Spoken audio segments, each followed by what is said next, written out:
вже стіну привезли. Да, заходите. Це вже стіну привезли, почав стінку повалити, тому що вона тут.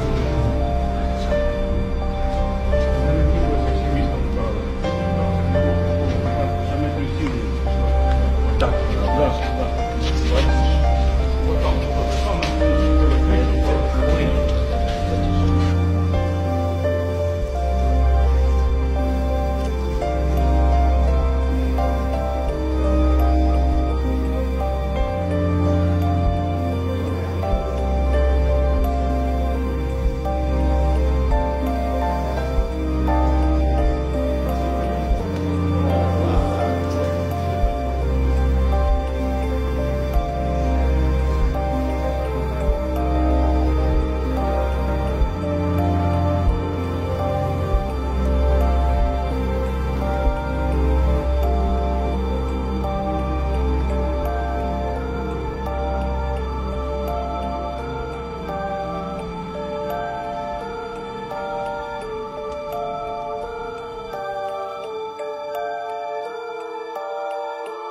Местни очевидци станаха свидетели на факта как две от ракетите неуспешно са се изстреляли, за да порезат руските ракети и променяйки траекторията си, са паднали в самия град. Най-малко две такива ракети, тъй като за това имаме видеопотвърждение. Видеопотвърждение, на което се вижда как се променя траекторията на изстрелената противовъздушна зенитна ракета и как пада в рамките на самия град. Та една от тези ракети, за съжаление, удари православния събор Свето Преображение Господне, изключително културна забележителност, голяма културна забележителност на Одеса. Въпреки че веднага след това попадение Русия беше обвинена за тези атаки, характера на щетите и следите по стените ясно показват, че те са следствие от зенитна ракета, от противовъздушна ракета. Самите украински източници публикуваха снимки със следи на тези поразяващи елементи в мрежата, а след това започнаха срамежливо да ги трият. Има и друга информация, че всъщност не са само две, а са много повече ракетите, които са били некачествено използвани от страна на украинците, но сами разбирате, че няма как да разберем това, след като има жестока цензура, която ограничава достъпа до информация в рамките на Украйна. Факт е обаче такъв. Това е изключително безпрецедентен случай от самото начало на специалната военна операция в Украйна. Значи най-малко говорим в момента за 5 такива ракети на противовъздушната отбрана, които са паднали в центъра на Одеса.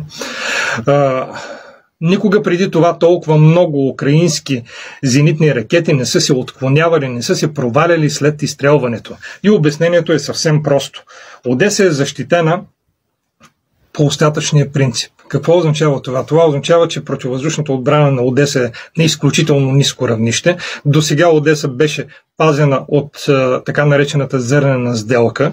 Руснаците избягваха да атакуват, защото бяха поели ангажименти, но след като зърнената сделка се провали, вече нищо не пази Одеса. Освен тези противовъздушни системи, които са били останали от времената на Съветския съюз и тези, които са дадени от щатите. Проблема е такъв обаче, че този остатъчен принцип на практика вкара в тези системи изключително некачествени боеприпаси, особено пък когато говорим за съветските боеприпаси, които са останали. Предполага се, че дори зенитните ракети за комплексите С-300 в града са били доставени в неприоритетен порядък и са включвали боеприпаси наистина с сериозен изтекал срок на годност. Като цяло недостига на ракети за съветските системи за противовъздушна отбрана става все по-наболял проблем за въоръжени сили на Украйна. Доставките на западните комплекси пък просто не отговарят на нуждите на Киев и няма достатъчно боеприпаси за тях. И САЩ и НАТО имат ограничени възможности за удовлетворяване на нуждите от ракети, дори и за системите Patriot, които бяха по една или друга причина дадени в Украйна. Все по-често въоръжените сили на Украйна трябва да използват нестандартни ракети, като по този начин рискуват естествено да порезат собствените си граждани и собствените си градове, на което ставаме свидетели. Всъщност всичките тези удари, които се случват в рамките на градовете, не идват от руските ракети, а са следствие на неудачно паднали ракети от системите за противовъздушна отбрана на Украйна. Специално пък за днешния случай дори се появиха и версии, че атаката срещу Светопреображенския събор в Одеса е била и преднамерена на фона на тази вакханалия спрямо православната църква в Украйна. Знаете много добре, че напоследък тя е и забранявана от страна на киевския режим. Фактът е такъв, че вече просто и няма откъде да се вземат ракети и за съветските системи, които биха могли да защитят Украйна. Одеса в случая. Така че съвсем в близко време, съвсем в обозримо бъдеще, самите украинци няма с какво да има да стрелят по руските ракети. Междувременно украинската противовъздушна отбрана успя да порази Одеса, за съжаление, много по-жестоко, отколкото самите въоръжени сили на Руската федерация, чието удари, пак повтарям, са изключително избирателни и са насочени преди всичко срещу военни обекти и инфраструктура, за което имаме потвърждението и на западноевропейски специалисти и военни експерти. Боже мой, все, собора нема. Ребята. Таліван, а є вода, де у нас крани якісь? Що, чим тушить? Крана там, а де шланги? Що на шланги? Шланги тут, що вони горять. Боже мой, ребята. Больше нет Преображенского собора. Ребята, больше нет Преображенского собора города Одессы. Все. Вчера послужили службу. Боже мой, кто бы мог представить? Что ж делать? Господи помилуй. Одесситы, приходите спасать, тушить собор. У нас больше с вами нет Преображенского собора. Увы. Мы послужили, помолились немножко. Я вас всех предупреждал и говорил это. Но собора, вот там алтаря нету, у нас больше. И все больше полностью все разрушено. Абсолютно бесстрашно. Люди даже не хотят бояться то, что может упасть. Люди хотят навести порядок. И чтобы уже к вечеру зашла Святого Николая.